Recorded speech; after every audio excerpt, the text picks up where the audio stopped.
The Brooklyn Museum's new exhibition, Virgil Abloh, Figures of Speech, is an instant's reflection of a legacy with infinite interpretations about a man who arguably had infinite talent. Virgil Abloh was a fashion designer, an artist, an architect, an entrepreneur, and so much more when he died on November 28th from a rare form of cancer. He was only 41, but already at that young age, the Illinois native broke barriers on the fashion runways. He was the first Black artistic director of Louis Vuitton's menswear collection, as well as his fashion designer labels, his own Pyrex Vision, founded in New York, Off-White. But his multifaceted career included other forms of evocative art.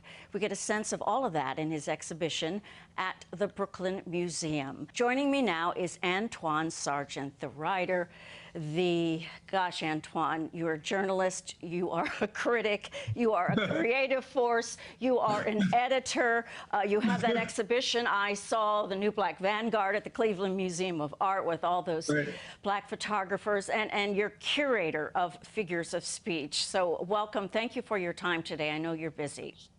Yeah, thanks for having me. You and Virgil knew each other for a while. Can you tell me about bringing this exhibition together, specifically for New York, and just the melding of the two of you from the past and now the present without him? Virgil grew up in Chicago like I did, and although that was a very special place for the both of us, New York is really in some ways where he became a solo artist, right? In downtown New York, and thinking about sort of like Off-White and Ben Trill and Pyrex. When we started to talk about the New York show, he was really sort of interested in tapping into that early part of his career and showing, new things from the archive, and showing things that sort of represented his relationship to New York. It was really important to him, was it not, to have this exhibition in Brooklyn, the diversity of the community,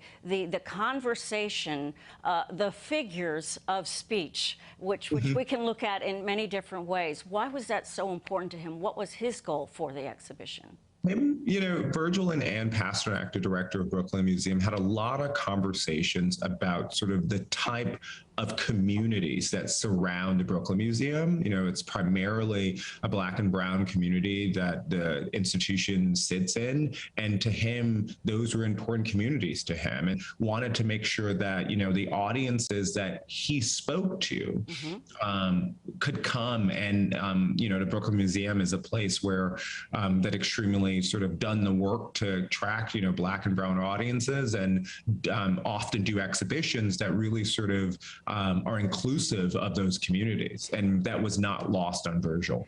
In your decisions and how you put the different items together, and you mentioned some of the things, first time here, they were not at the Museum of Contemporary Art, Chicago's exhibition of Figures of Speech. For instance, the model city. Yeah, so the model city is his college thesis project.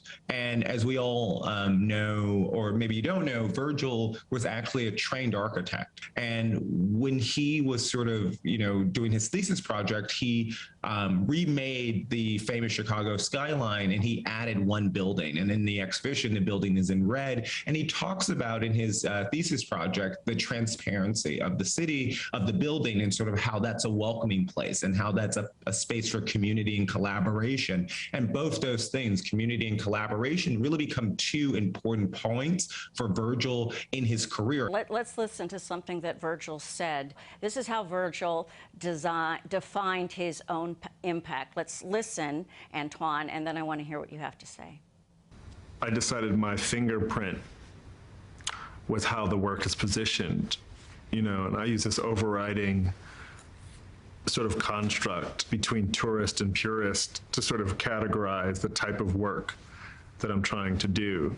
A purist can find value in meaning based on an underlying premise, whereas like a tourist has curiosity, ambition, and is willing to sort of seek out to sort of, pacify that need to see something or to know about it.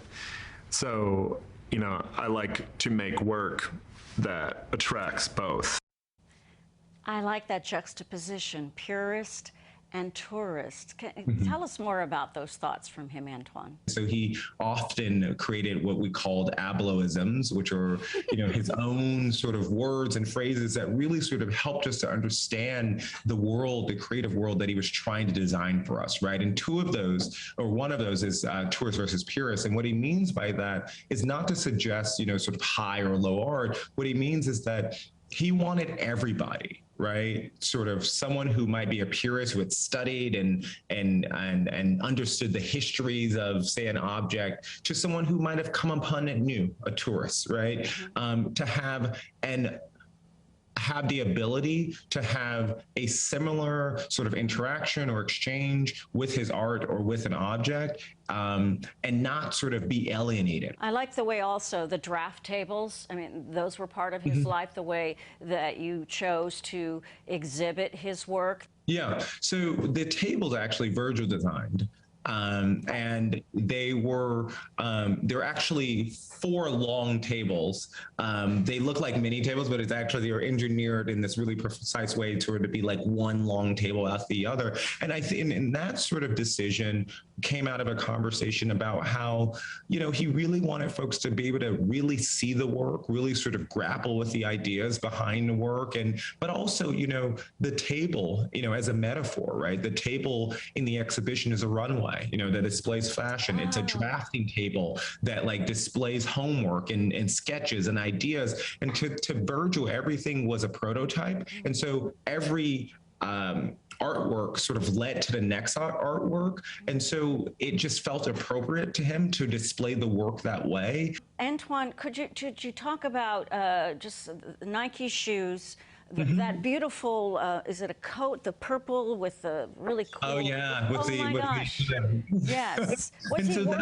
Was he working on that during the pandemic? We have those prototypes from his first collection that he designed for Nike in the exhibition. And then, as you sort of wind through the show, it goes chronological. And so you see the beginning of his career through the middle, all the way to the end. Towards the end of his career, you see the collaborations with Louis Vuitton, and one of which is this outfit that he showed, that was shown at his last show as a living designer in Miami in December, right after his passing. And what I loved about that look, not only is it just, shows a fantastic facility with color, it really is a combination of like all of his sort of practices into one. Because if you look very closely, and you can because of the shows on tables, you see that the actual jacket is spray painted, right? Oh, he's spray painted the actual jacket. So he's using sort of,